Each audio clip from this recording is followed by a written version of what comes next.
மாணவர்களின் சிந்தனைகளை வடிவமைக்க எஸ்என்எஸ் இன்ஸ்டிடியூஷன்ஸ், மாணவர்களின் தனித்திறமைகளை மேம்படுத்த எஸ்என்எஸ் இன்ஸ்டிடியூஷன்ஸ், மாணவர்களின் சாதனைகளை போற்றும் SNS institutions Kovai. Hi everyone, this is me Vijay Kumar, Assistant Professor, Department of Electrical and Electronics Engineering. I hope you understood the basic concepts of rectifiers and then types of rectifiers. Today class we will discuss about the simulation of full bridge rectifier. So I will say one thing, because this full bridge rectifier, it is a universal bridge rectifier. Most of the rectifier companies, that means mobile charger, laptop chargers, so this kind of applications, they are using a full bridge rectifier.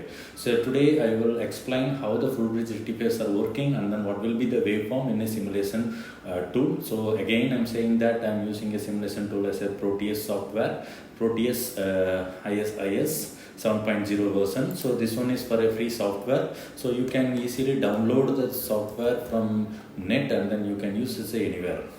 Okay, so I need a diode here, so I'm using a diode, and then I need a LED. So LED, green LED I'm using here, so green LEDs. Alright, okay, and then we need a alternators. So you can use as a transformer, or otherwise without transformer you can use. So I'm using without transformers here. So first one, the alternator module. So this alternator modules are connected here. So in this alternator module, so next one I need a LEDs. So we need to arrange the LED. For example, I'm using the 4 LEDs. So that's why I'm LED 1, and then that means diode 1, diode 2, diode 3, and then diode 4. So we are using the 4 diodes here. So in this 4 diode, we are just rotating clockwise direction. Okay, so we are using this diode. So this diode, we are constructing this diode as a bridge diode. So next I am connecting the LED. So this LED is not denoted as a load. So next one, so that how the diodes are connecting. So the diode D1 as well as diode D2. So these are for another limb. So first one, diode D1 as well as diode D4.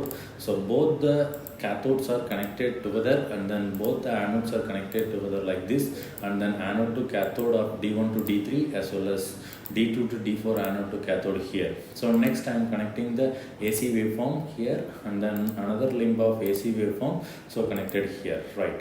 So the output connection is connected to D5 diode, that means LED here, and then connected the LED here. So next I need to connect the CRO. So because the CRO will give the exact output, so how the waveforms are working and then all those things.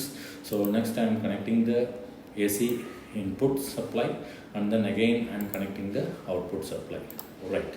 So next the waveform, it will be a 6 volt 1 Hz frequency, but in a real time we are using a 50 Hz frequency. Again and again I am saying, for a simulation purpose only I am using a 1 Hz frequency here. Okay, so we are using a diode D1, D2, D3, and then D4, 4 diodes are.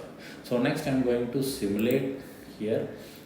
So just to see that the LED is glowing. So in this LED it will glow, for example in forward and then reverse bias conditions. So next I'm using channel A and then channel B. So I'm just turning off channel C and then channel D. So just I'm turning off channel D and then channel E. Okay, so A here, so I'm changing the time duration.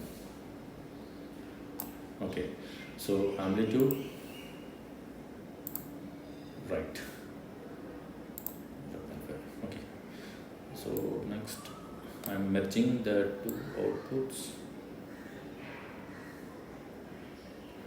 Okay, right. So see, in this waveform, for example 1 Hz frequency, we are making as 1 Hz frequency, the LED is glowing during the positive half cycle as well as again negative half cycle.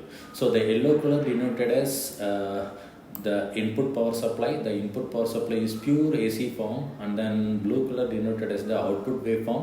So in this output waveform, see that during the positive half cycle the actual output is given to the output, and then during the negative half cycle the output is converted to positive, and then it will give to positive side. So it will show that it is a full bridge rectifier. So that means during the positive half cycle the diode D3 and then D2, these 2 diodes will acting, and then during the negative half cycle diode D1 and then D4.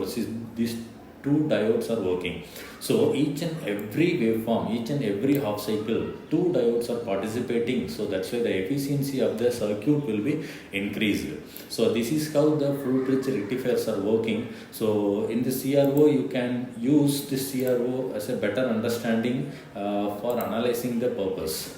So for example, see this waveform, and also we can use as a time signal or a time domain. So both the circuits will working. Okay, so for example, here I'm giving the 1 Hz frequency. In real time we are using a 50 Hz frequency. Just assume that see the output, the LED is continuously glowing, right? So it will show that turned off, but the LED is glowing here. Okay, so now I'm changing the time duration. See, so the same output is given here, but the only one parameter is the frequency. The frequency is changing. Okay, so I hope you people are understanding how the full bridge rectifiers are working in a simulation model. So this is how the full bridge rectifiers are working. So using this simulation, you know how the positive half cycles are converting and then how the negative half cycles are converting. So all those things you can study in these experiments. Thank you. So thank you for watching. So next class, so last class, we will dismantle the real-time rectifier, and then I will explain how the rectifiers are working in a practical manner, and then what are the components they are using. Thank you. So thank you for watching here.